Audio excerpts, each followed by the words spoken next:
Welcome to our channel. Today we how to enable Lightspeed Retail integration with e-commerce stores, full guide step by step clearly. To enable Lightspeed Retail integration with e-commerce stores, begin by logging into your Lightspeed Retail account.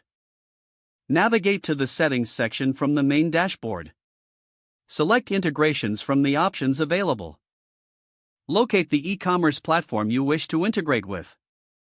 Click on the Connect button next to your chosen e-commerce platform. Follow the prompts to authorize the integration. You may be required to enter your e-commerce store credentials. After entering the credentials, confirm the connection. Once the integration is authorized, you will see a confirmation message. Next, configure the synchronization settings according to your needs. Choose how frequently you want the data to sync between Lightspeed and your online store. Select the types of data you wish to synchronize, such as inventory, sales, and customer information. Review your settings and make any necessary adjustments. After confirming your configurations, save the changes. You may want to conduct a test synchronization. Check to see if your products and inventory levels appear correctly on your e-commerce site. Lastly, monitor the integration regularly to ensure everything operates smoothly. Adjust settings if you encounter any issues during the synchronization process. If the page does not load, refresh the browser or try again in a private or incognito window.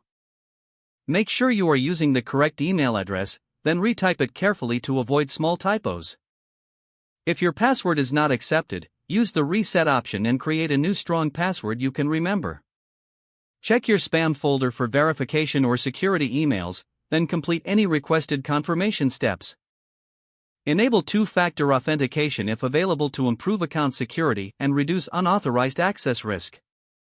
After signing in, review your profile details so your contact information and settings are accurate and current. If you see an error message, note it down and try again after restarting your device and internet connection.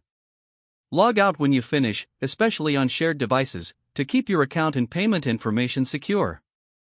If the page does not load, refresh the browser or try again in a private or incognito window. Make sure you are using the correct email address, then retype it carefully to avoid small typos. Don't forget to like this video and subscribe to our channel for more step-by-step tech guides.